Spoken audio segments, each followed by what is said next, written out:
things go south pretty quickly in 1933.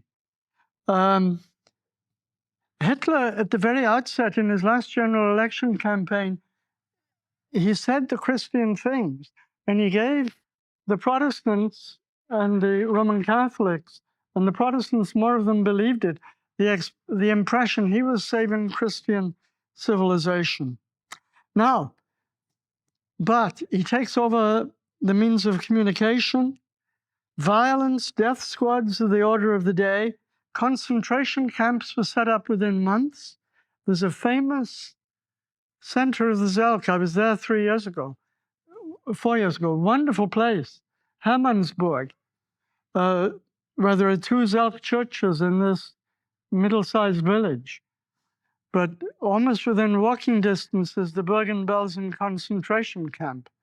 Whoa, really bad stuff.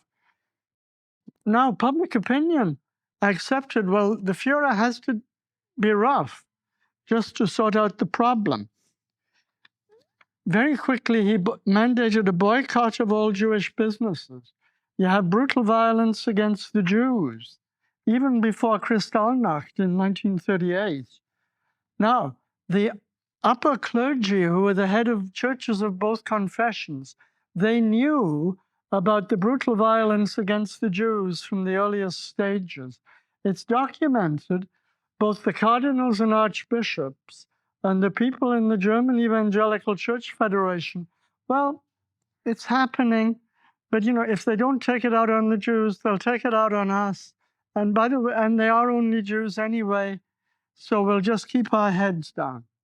Now, as I've been researching on the Kirchenkampf, I've stumbled on the noble figure of a hereditary German Bavarian baron, a Lutheran. He devoted his retirement to upper echelon level in the administration of his local Bavarian Lutheran Territorial Church and of the German Church Federation. I'll get into that tomorrow. Hans Freiherr von Pechmann, born 1859, died 1948, good long life.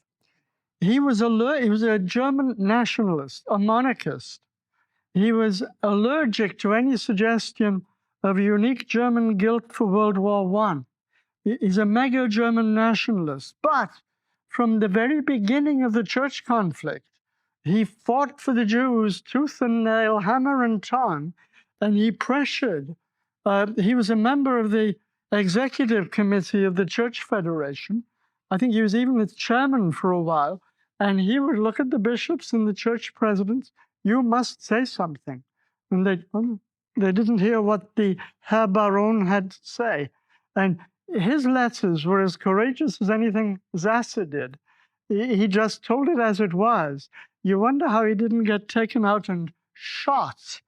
And a most remarkable man. And because of his high social position, he just wrote letters to cardinals, archbishops, people, at the top of the government. And he embraced the cause of the Jews from the get-go. Now, with Sasse and Bonhoeffer, von Pechmann belongs to the small group of Lutherans that emerged with credit from the ruins of the Third Reich. 1933 sees Hitler disarm whatever threat the church of both major confessions might pose to his rule. First of all, the state negotiates and ratifies the Concordat with the Roman Catholic Church. Pius XII, who had been nuncio in Germany, spoke good German. He was Cardinal Secretary of State, and he persuaded himself if Hitler signs a treaty, he'll behave himself. Hitler signed the treaty, of course. But before the ink was dry, the terms of that Concordat were being violated. Youth groups, other church groups were being harassed. Practicing Roman Catholics were being discriminated against. Priests and monks and nuns were going to concentration camps. If you think that's bad, well, the violence was worse probably, but worse, much worse, was in store for the Evangelische Kirche. Around 1929, perhaps only 100 pastors in thousands were actual party members. But this whole Völkisch mindset was a potent force. Now, to begin with, Hitler gave full backing to the Glaubensbewegung deutscher Christen, the faith movement of German Christians. Its more radical advocates wanted to strip Christianity of all Jewish content. They wanted to abolish the Old Testament. The Old Testament was to have zero authority. Paul is dismissed as a rabbi who had weird opinions. Worst of all, sometimes they say our Lord was the natural son of a Jewish woman. Couldn't help that part of the world. But there was a blonde-haired, blue-eyed German soldier who was the father. And hence, Jesus, was really an Aryan spokesman before there were Aryans, as it were. Now, according to Julius Leuthäuser, a pastor in Thuringia, that's Luther's area, not too far, a spokesman for the German Christians, he says, the Saviour wills to be, and indeed has become, flesh and blood in the German folk. The Word became flesh. The flesh that is hypostatic in the Word is the German folk. He says, Hitler has brought Christ to us. We do not bring Christ to Hitler. Well, when some of us were young, Chairman Mao's Little Red Book came out, and there were Christians on the left, the liberal variety. Well, Chairman Mao is teaching us how to be Christians. Well, of course, when you find out the facts, it's not that way. Now, by the spring of 1933, the Executive Committee of the Kirchenbund, and I need to explain the German church situation better tomorrow, the Church Federation. Von Pechmann was a member of it, sometimes the chairman. It was under pressure to accept Gleichschaltung. Gleichschaltung is bringing everything in sync with Nazi ideology. You coordinate everything, bring us in line with the Führer's thinking. Now, and every entity in public life was to be aligned with the Third Reich. Now, the Roman Catholic Church, the Führer found he was dealing with another Führer. And Roman Catholicism was much stronger. It was kind of harder to change all of that. The people who went into the confessing church, including Sasse, they were harder to deal with. And the army, the upper class officers, they never really fully came around to Hitler's way of thinking. Now, but what the Evangelisch were picking up as well, we have to become sort of like the Nazi Party. We have to be one. Ein Reich, ein Volk, ein Führer. One Reich, one people, one leader. So we have to be one church, and well, whether you're Lutheran, Reformed, United, well, that's a bit secondary. And we have to have a Führer. We have to have a Reich Bischof, a bishop over the whole Reich.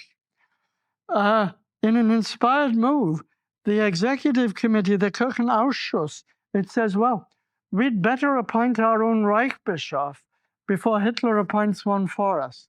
So they fastened on a pastor in the United Church of Prussia who was ordained as a Lutheran, but he's not like you read in Truth and Claw Missouri Synod Lutherans. He's a much more wimpy, diluted kind of Lutheran. Friedrich von Bodelschwingh, who headed the Bethel Institutes, the Bethel Institutes for the mentally and physically handicapped, seems to have been a really wonderful man. Now, they persuade him against his better judgment. Yes, he'll be Reichsbischof. He gives his first sermon, but the state makes it clear he is not acceptable. Hitler wanted his own self-appointed advisor for Protestant affairs, the military chaplain Ludwig Müller, to be Reichsbischof. Oh dear. Müller was a kind of mentally defective pietist who could sing Sunday school songs He never had a thought in his head, and he simply parrots whatever the Führer is saying at a given time. It was pretty awful. Now, the executive committee realizes we have to get rid of Bodelschwing. We have to have this Reichskirche, and it's going to have to be the bishop that Hitler wants. Well, Hitler ordered them to have immediate church elections. And that meant people who hadn't been to church in 30 years, they then show up on a Sunday to vote for church councils. And everywhere but in Reformed Westphalia, the German Christians were in a majority. It looked really pretty bad. Müller is elected Reichsbischof at a September 1933 assembly in Wittenberg. His administration imploded within months, as it became plain that the emperor had no clothes. Now, the Lutheran bishops, and oh gosh, they were a shower. And I mean, if we've been disappointed with our own church leadership in COVID times, well, it kind of goes with the breed. Once you become the head of a church or a bishop, I could say things, but this is being recorded, so I shan't. I shall leave this little bit for privately and then for after my retirement. But anyway, two of the Lutheran bishops in Hanover and Bavaria, they said, oh, well, the Führer wants Müller, and we've got to do Romans 13, you've got to obey the ruler. You know, pretty stupid, because the Bodelschwing would have been much better. Well, they started to get a little bit of backbone. Well, they did get a bit of backbone, but not a whole lot. I mean, the bishop in Baden-Württemberg, which isn't really Lutheran, although he counted as a half-Lutheran bishop, he did write a letter in 1943 protesting the extermination of the Jews. It was pretty good. Now, don't let anyone underestimate the damage that Reichsbischof Müller inflicted on German Protestantism.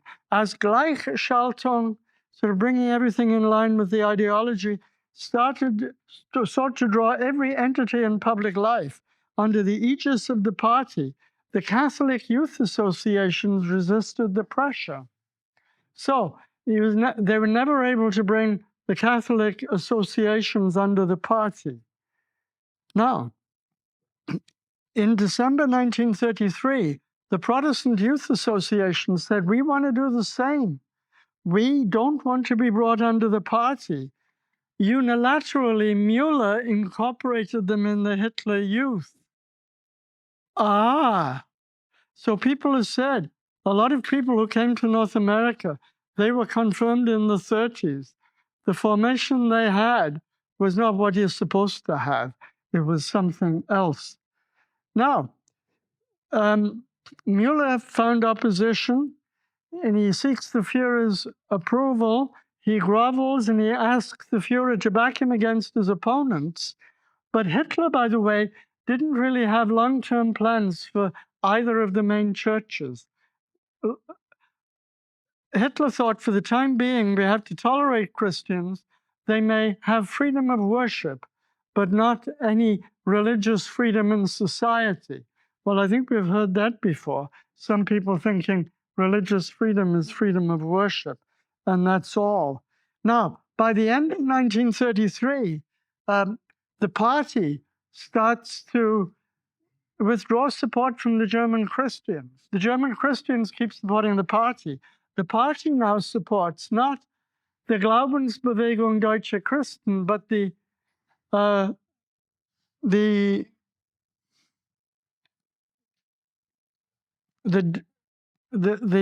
Glaubensbewegung, the German faith movement.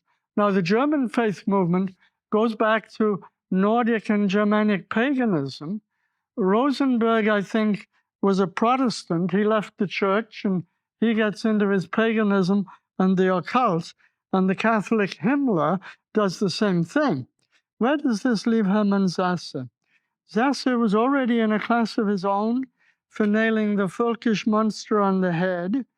Now, I've got something, and I think, how much time do I have, Father Charles? I think Oh, okay. I'll do my best. Now, Sasse was in the good company of the pastors in Altona. Altona is a town immediately west of Hamburg. It's in the extreme southeast corner of Schleswig-Holstein, which used to be part of Germany. At the end of 1932, in Altona, they were shocked. There was a riot and blood was shed as Nazi and communist demonstrators locked horns and fought it out in Altona's Bloody Sunday. The local pastors, under the leadership of Hans Asmussen, a pretty decent Lutheran, but he drank Karl-Barth's Kool-Aid a little later on, but he was a pretty decent Lutheran. They drew up the Altona Confession. They said, there's been this terrible violence in town. And in the two main city churches, they had solemn events, and the pastors read this confession from the pulpit. And in one of the churches, there was a seat up front for the mayor. For the last 30 years, the mayor hadn't been in church, but he realized the clergy might have something important to say. So the Social Democrat mayor sits in his chair and listens. Now, it's a very forceful proclamation of repentance, directed to Christian people, but in such a way that it wants everybody else to overhear. And it made 2 points that are worth noting. First of all, it says, don't call anyone an Untermensch, subhuman. They were already doing this. He said, no. There aren't any subhumans. You're either in the image and likeness of God or you're not. And in that area, they'd been supporting African missions. Now, they just got a National Socialist prime minister, and they brought some bishop from Africa who was a convert, who was an African, and he came and preached in local churches. And the National Socialist prime minister said, you can't have an ape preaching in your pulpits. You can't have an Untermensch. Get this Untermensch out of here. Well, and apparently the local Lutherans said, well, no. I mean, they took a paternalistic view, obviously, an imperialistic view, but they insisted this guy comes and he preaches. That's something. But anyway, they say, don't call anyone an Untermensch. And secondly, they say the duty we have to obey publicly constituted authority is not absolute. They say a day may come where we had to obey God rather than man. Now, this is the first time, I think, that any Lutheran took a nuanced approach to Romans 13. Any continental Lutheran. Now, in the United States, very quickly, I mean, Peter Muhlenberg has to do that over here so that he can be a general in the war of liberation against the British, you see. So in the United States, you've always sort of qualified Romans 13 and looked at it in a certain context. In Europe, they hadn't. So this is really interesting. Now, Wolfgang Sommer points out Sasse was starting to argue the same point. And the interesting thing is, in the 30s, Wilhelm Freiherr von Pechmann, this old baron who'd been a banker and a diplomat and just everything, he was so gifted in every sphere. He says, I find the Lutheran commentaries on Romans 13 unsatisfactory because he just could not believe God wanted him to obey Hitler, you see.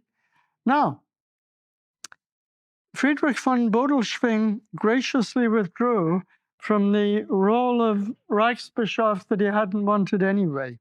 But he remained a giant to all those German Protestants who resisted the Deutsche Christen. With the consent of faithful leading figures, he summoned some gifted young theologians to his side to draw up a response to the issues raised by the Nazi seizure of power. By November of the year 1933, after much editing, jostling back and forth, The Bethel Confession was released into the public domain. You can surf and you will find the Bethel Bekenntnis. You'll find it in English. This is not the version that Sasse and Bonhoeffer drew up. It's not the first version. It's a modified version when all the pressure groups had insisted, well, no, you have to water this down and water that down. There is a first draft, the first unpublished form of the Bethel Confession. It remained unknown until it appeared in the collected works of Dietrich Bonhoeffer. It was Bonhoeffer's pride and joy. According to Bonhoeffer, he and Sasse were the prime authors. Though Sasse doesn't mention Bonhoeffer, not out of contempt, I think, but Bonhoeffer was a chunk younger, 11 years younger. Sasse says, Georg Merz and I were responsible for the first draft. Sasse seems to have been the chief author of the Bethel Confession. Now, the first draft is really good. And the guy who writes The Churches in the Third Reich, Klaus Scholder, he writes in 2 volumes. So he died before he could finish. He says this first volume was much better than Karl Barth's Barmen Declaration. And it's in 7 chapters, and 1 chapter is about the Jews. And Sasse and Bonhoeffer speak very, very strongly at that point. Now, I think I mentioned the name of Wolfgang Sommer. I was in Germany October 2015 for ecumenical talks with the Romans, and my wife came with me. We spent days in Neuendettelsau, a very holy place, really. And there was a lovely old professor of church history, an emeritus of the Augustiner Hochschule, which is the seminary of the Lutheran Church of Bavaria. Mildest old man, didn't speak English, nice old thing. I told him all about Matt Harrison's work with Sasse, and we had cafe and kuchen at his house, and he has written a 50-page, small print, the criticism of the Lutheran theologian Hermann Sasse, his criticism of church theology and politics in the time of National Socialism. Now, this gives you all you want and a little bit more. I remember sending a PDF to Harrison and to our own presiding Bishop Bugby. Neither of them acknowledged it, although Bugby has much better German than I do, so he could read it in his sleep, I think. If you want to know anything about Sasse in the Third Reich, here it is. If anyone wants the German thing, I can give it to you in a PDF. Lovely old man. And he said to me, everything that Sasse predicted about what would happen to Lutheranism in Germany has happened. Where in 1948 and 9, they said, no, that's just Sasse fantasizing, catastrophizing. He's just having a nightmare. It's not going to be like that.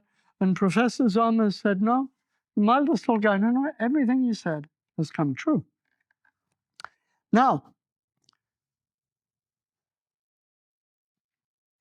okay, as this drama continues, Sasse takes part in the so-called Synod of Barmen in May 1934, held in a Reformed headquarters, and there were Lutheran theologians, United theologians, Reformed theologians. Karl Barth kind of takes control. Barth and Sasse didn't get on. It's a case of 2 alpha dogs, I think. When I was in Hermannsburg, I met the great-great-grandson of Theodor Harms, who died, I think, around 1880. How this old guy was still around, I don't know. And he said that with Ludwig Harms, who was at Hermannsburg, and Sasse, they knew of each other. They were the leaders of the parish movement of Orthodox Lutheranism. There's no record that they ever met or corresponded.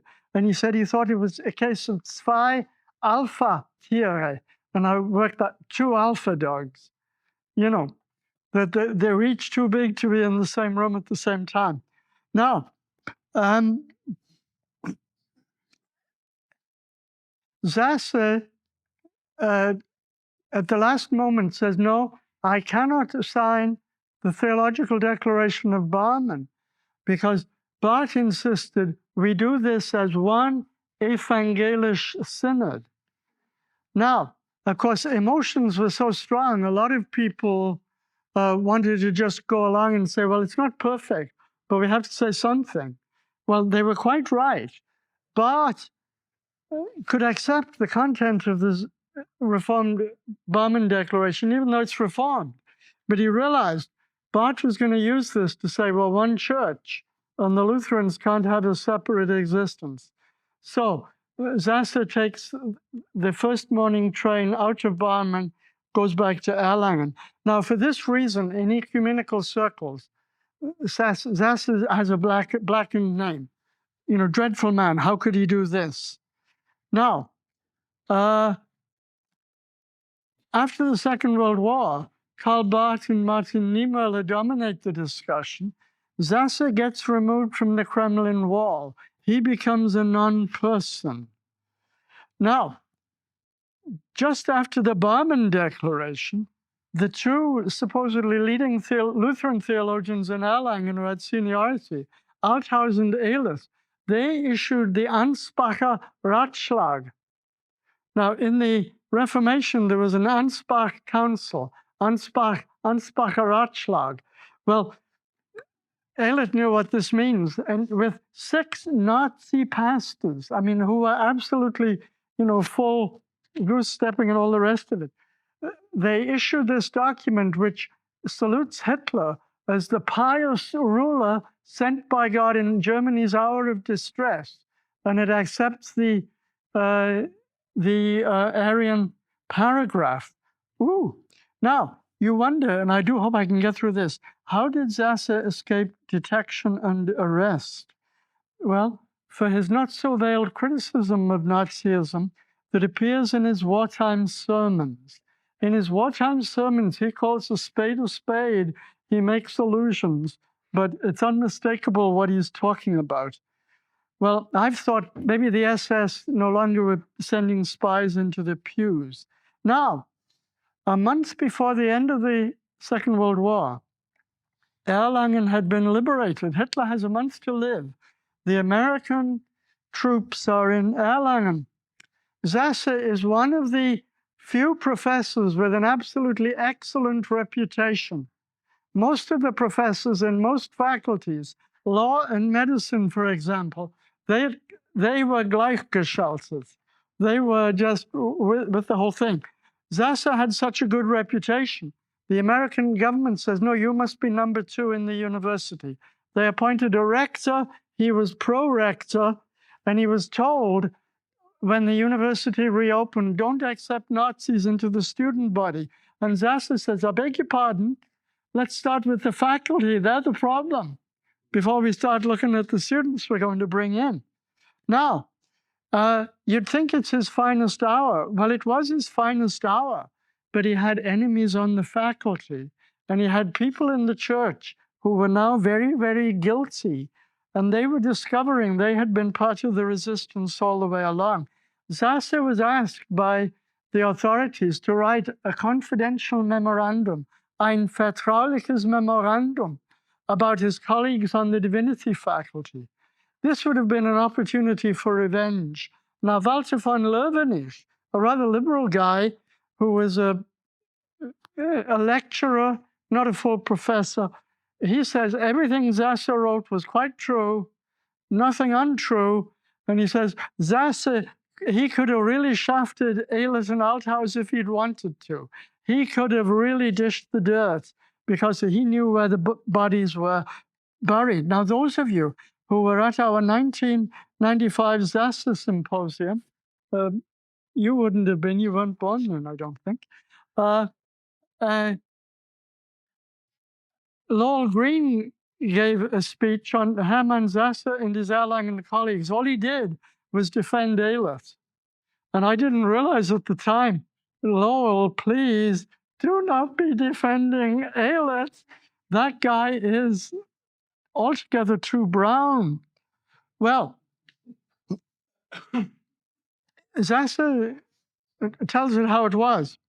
Now, I quote from Sasse, in the summer of 1939, the dean of the faculty, after repeatedly demanding that I declare my loyalty to the Third Reich in writing, told me I was no longer acceptable in the civil service position of university professor. That dean was Werner Ehlert. He tells him, profess loyalty to the Third Reich in writing. And now Sasse says, Ehlert pretended to be a Nazi. He says he wasn't in his deepest depths, but he pretended to be a Nazi. Well, should you really do that? Now, why, oh, why did post-war North American Lutheranism so willingly fall under the spell of Althaus and Ehlert, in particular the Ehlert who denied the immortality of the soul? Hence, there's no intermediate state. When you die, the lights go out, they come back on at the resurrection of the dead. He ridiculed the mystical union, he questioned the third use of the law, and he's really rather brown. In the confidential memorandum, as professor and dean, he professed himself a National Socialist, although this was neither inwardly nor outwardly the case, and he perceived more sharply than others the party's demonic traits that he condemned in silence. Now, I don't know how you can condemn in der Stille.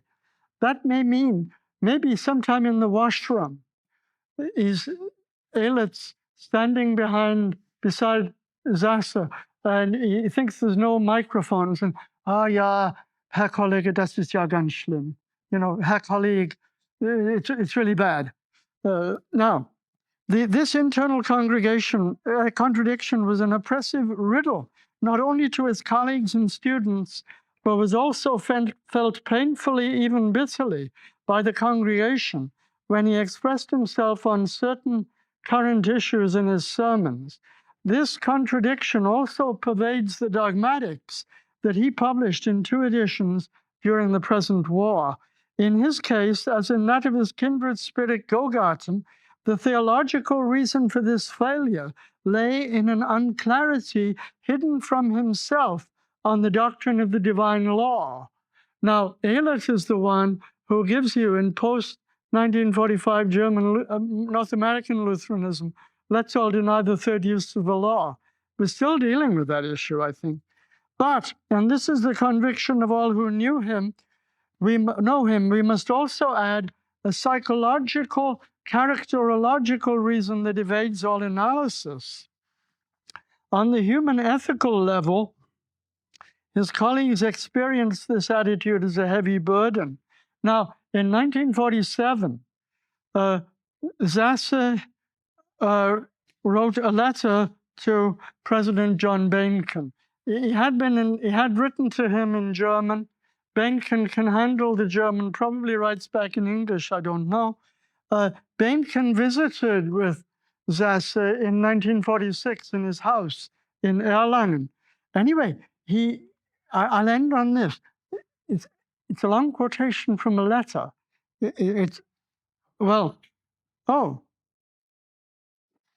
Oh yeah, I'm the first one to translate it, I think. It's been in German for a while. In Herr Professor Dr. Sommer's article, you see? Now, Sasse is writing to Beinken. Beinken wanted him on the St. Louis faculty. The St. Louis faculty were going a bit liberal. They didn't want Sasse. They preferred the theology of Ehlert. What 12 years of the Hitler regime have destroyed at the German universities, and we Erlangen folk before the gates of Nuremberg have experienced it to an especial degree. Nuremberg, in walking distance, Nuremberg rallies. It cannot be rebuilt in just one generation. The saddest thing is that even our educated people, yes, even the church and her theology, have not yet understood the apocalyptic phenomenon of Nazism. wokeism, Bidenism. I'll probably go to prison, Trudeauism. It was not just a case of a tyrannical madman who pushed too far ideas that were right enough in themselves. To the contrary, in a very deep sense, Hitler was the necessary end product of a history spanning a century and a half. In this history, genuine love of the fatherland, such as you find in, say, Leia and Wilmar, tipped over into the modern nationalism that was born in the French Revolution, the nationalism which, as Leia already realized in 1870, deifies the nation. Vergottet die Nation. Well, when nationalism deifies the nation, whichever nation, it's hellish. Since the time of Bismarck, the German citizen believed in his Volk, as he should have believed in the Church of God. This was the fate, above all, of the Prussian Church, which since the Union has been an institution of state and fatherland. After the First World War, this became the fate across the whole Landeskirchlich territorial church scene. The church was the domain of the German National Party. Now, Stratmann, one of the professors, wasn't a Nazi, but he had been a member of the Reichstag for the German National Party. And in 1940, when Hitler knocked out France, Holland, Belgium, Luxembourg, Denmark, Norway, he says, oh, this is a mighty act of God in history. Really? Now, the church was the domain of the German National Party. Preaching turned into political national preaching. I'm aware, I think I might spend time in purgatory for some of my Canada Day sermons. I no longer do it. And you have, July the 4th and Memorial Day, when people often expect you to preach, the Republic and her glorified, right? You know what that's all about. Now, like Leninism and Marxism, and like fascism in the Romanic lands, National Socialism became a substitute for religion, even among people who belonged to the church, whose faith was no longer sufficiently alive. Yes, if people in the churches in Germany had believed in Christ with the same fervor as they believed in Hitler as the liberator, here lies the guilt of the churches of all confessions. Sasse the prophet lets everybody have it. So the question of the liberation of our people is not only a political, but also a churchly issue, a question for all churches, also for the Catholic Church, also for the churches outside Germany. This is also a question for the Lutheran Church in the world, for unquestioning obedience, even to the criminal commands of authorities that instantly despise God's most basic commands, has been proclaimed as the command of distinctively Lutheran ethics, wreaking most severe damage on our church in the process. Now, with all the regulations we have passed, you must always obey the state. It's hardwired. Always.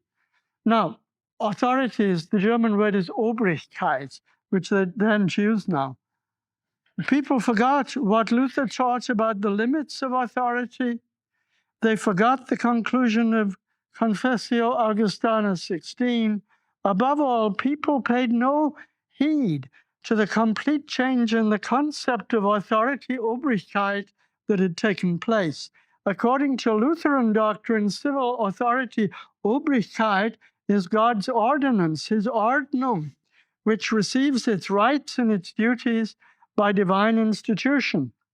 It is bound to the law that he has written in the hearts of all men.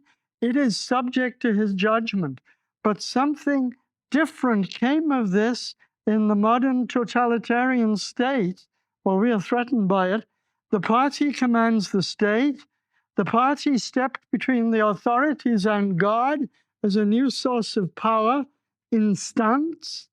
In this way, the party became comparable to a secularized form of the medieval church, which likewise wanted to boss the state around.